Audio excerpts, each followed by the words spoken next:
Hello everybody, Andy here again. It's not often that I do a sort of an old-fashioned vlog, I suppose. Most of my videos tend to be about particular subjects or ideas or something like that. But occasionally I just do an old-fashioned vlog.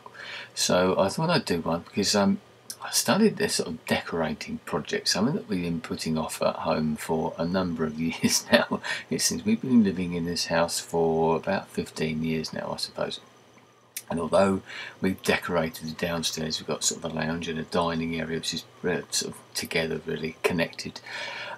We've never really got round to really doing what we wanted to. You know what it's like. You get in there, bits and pieces. You do what you have to do, and you make it look fairly presentable or whatever. Partly, I think, because you know how big it's going to be. You put these things off. You try to put them off into the future, and you sort of make do amends is an expression we use over here, and you do the make do amending, and you actually put off the inevitable when you have to sort of turn around and say, no, we have to do something about this, or we need to get to grips with this sort of situation. So that's what we decided this year. Not going away on holiday this year, which you'd be doing about this time, which is sort of one of those sort of weird feelings as well. You think, oh, now I could be away in the sun, sort of sunning myself in Spain or whatever it might be, and here we are at home starting off a decorating project.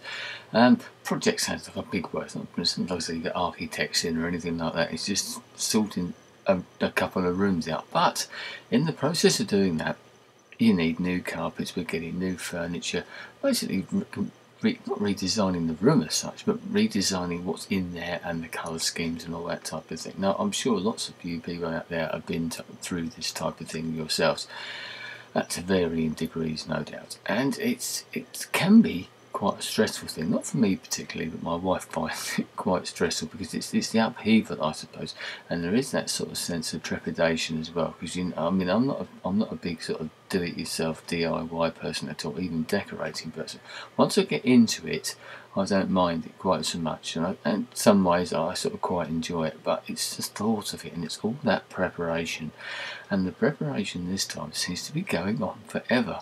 We're still in that sort of stage of it in some ways. It's sorting all the things out. We need to get rid of some of the furniture, as I said, so we've sort of sold some of that or whatever, but we need to take everything out, especially books. I mean, I've got a lot of books. We like books in the family, but it is primarily me that sort of reads them and stores them. And that's my problem. I tend to store, oh no, I might want to read that one again, oh I like that book, and all this sort of stuff, and just they tend to pile up in the bookcases, on the bookcases, on top of the book, all that sort of thing. And you start getting rid of them, you just do not realise how many there are. Putting them into boxes, for storage for the ones that I wanted to keep, but weeding them out and putting some aside that you're going to sell or something like this. It's amazing how many there actually are there. And then today we've been going through drawers to clear out other things, and you've got all those bills and receipts and credit card information and all those sort of things that you build up, utility bills and all those sort of things you build up. And things like income tax returns. I had some going back to the mid-1980s. My wife found some from the 1970s, and what on earth are you doing with these type of things? You have that sort of thing, well, we better keep some of these, better keep some pay slips, better keep some income tax returns. You never know, when you might need them, but you don't need them for 30 years. It's quite interesting. I did a video recently called Golden Years, sort of looking about a reminiscing thing, and that was inspired by other people. It was also partly inspired because I knew what was going to happen with this sort of thing as well. It's going back, exactly this type of thing, going through all those drawers, through all those bits and pieces that you've got there, discovering things. My daughter this evening has been looking through photographs and bits and pieces that we've got from her early school years as well. Fascinating. And you go back and it reminds you of that type of thing. It's great. And you know what it's like. You find these things and you sit there reading them, even the pay slips, all those income tax returns. You're thinking, I earned that amount, how on earth did I manage to live on that type of thing? And it takes you back to those times once again, and then you start to think, well, do I really want to throw these away? I'll just keep the odd one just to give me some indication of what I was earning back then and the way that you've progressed in one way or another. So I say a reminiscing process comes out of that, and it makes you think about all that. I've found things that have been there myself, which take me, let's say, photographs, whatever it might be. I found a lot of mini discs yesterday that I'd forgotten about and didn't realise I had so many of. Something else to think, right, do I keep them? Do I throw them away? All that sort of thing. Today I actually did a boot fair. For those who don't live in England, it's what you'd have a yard sale type thing, I think, over in America. But these are organised events, usually in fields or something. People turn up in their cars and vans and trucks and trailers and all those sort of things, and sell things from the backs of the cars, or sort of trestle tables or something like that. And you can probably see the sunburn. It actually looks worse on here than what it actually is. It isn't too bad at all. I've got it on my arms and that, but sorting like that, and it's carrying all the stuff. I haven't done so much carrying, sort of physical labour, I suppose it is, for a long time. Back's feeling it, my arms are feeling it, and I sort of feel sort of pretty tired all around, I suppose. But today was spent sort of standing for 6 hours or so, of getting on for that, in a field, trying to sell all these bits and pieces. Yes, you'd probably throw them away, but you think, well, let's try and make some money, because otherwise the stuff's going to go to the tip. And there's things, it's like you find these things, you don't want them yourself, but you think, I can't throw that away, that's just too good to be thrown away, and I can make a few quid out of this, make a bit of money out of it. No one wants to buy it, you can't sell it to any shops around. There's a guy over the road, sort of furniture and things, and he came round yesterday and had a look at the stuff, made us an offer which wasn't the sort of offer that we were looking for. But then ultimately you think, well, actually, if I'm going to throw this away, even a pound's better than nothing. Look, that's really that offer, but you know what I mean.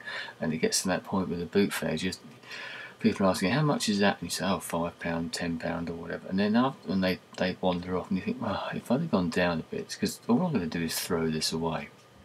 So it's all that. So you bring a load of rubbish back, sort another load of rubbish out, and also what we did, we found, as I said, bills and receipts and these things that you keep, because they've got credit card numbers, they've got phone numbers, they've got your house address, and this sort of big security thing. They have to shred everything, get rid of it. So what we do, I've been burning some of it. See, I bought a tin bucket at the boot sale actually for a couple of pounds, and I was sort of out in the backyard there, sort of trying to burn some of these receipts and all these bits of paper. And once again, it's phenomenal the amount of paper that you collect, and you think, and that's just our family. You think about all the other families around and how many forests and Amazonian rainforests that we've destroyed just through the credit card bills and supermarket bills and all those types, and all the little booklets that go with your credit cards and your insurance policies and your pension schemes and that. And just the things that come through the door, and you just put them to one side and think, oh, I'll deal with that later or something. Oh, I might want that another time. If you're thinking about doing this, maybe this would be a lesson to sort of maybe not think about it quite as hard. Put it off for another day. But once you have gone through this, you say, well, we haven't got rid of everything. I've now got to go to the tip and get rid of all the bits and pieces that need to go to the tip. And once again, that could take 2 or 3 trips, I suppose, because it's the phenomenal amount of stuff, I think, is expressed. And that's effectively just for 2 rooms. I mean, you think what it could be if you start doing it elsewhere. We've done other rooms in the past with daughters, with sons as well, single rooms, but even then you find a load of bits and pieces, and once again you think, well, where does it come from? And you try and pack it back into where it come from, and that's not an easy thing on its own. So tomorrow we might actually start doing some painting.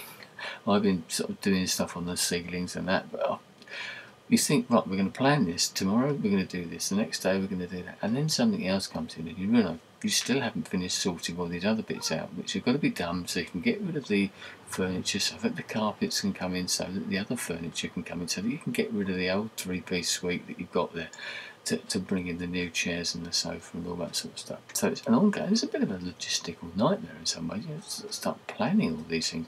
It's a bit like a military sort of operation, military manoeuvre.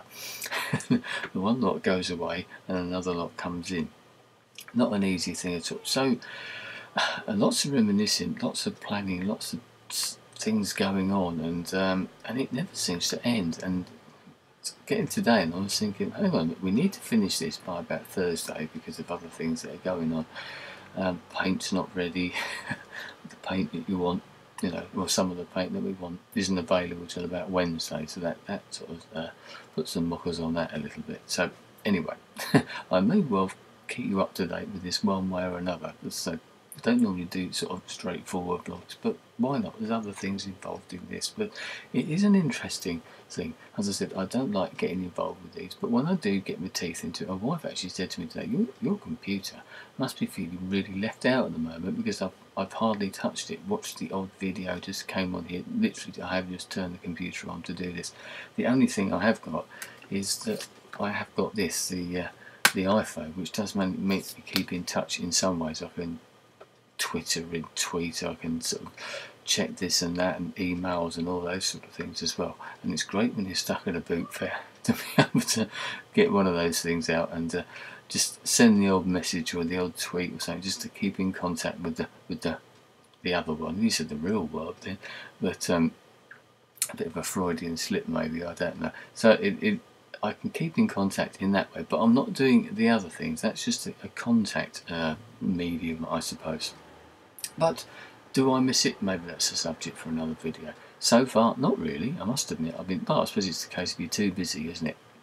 I did that video recently about giving these things up, and could you actually do it, you know? I suppose it depends what else you've got to do, doesn't it? I've been busy, and I'm going to be busy this week, so I probably won't be on here this week very much. But I am conscious of the fact that Friday is my 3rd anniversary on YouTube, so I must do some sort of video about that. So I might have to give that some thought. Anyway, I better leave it there, because I can see the time has gone on. I knew this would be a long vlog, but that's what vlogs are about, isn't it? As I'm always saying. Repeating myself once again. Anyway, I'll leave it there. Thanks for your time. I'll speak to you again soon. Goodbye.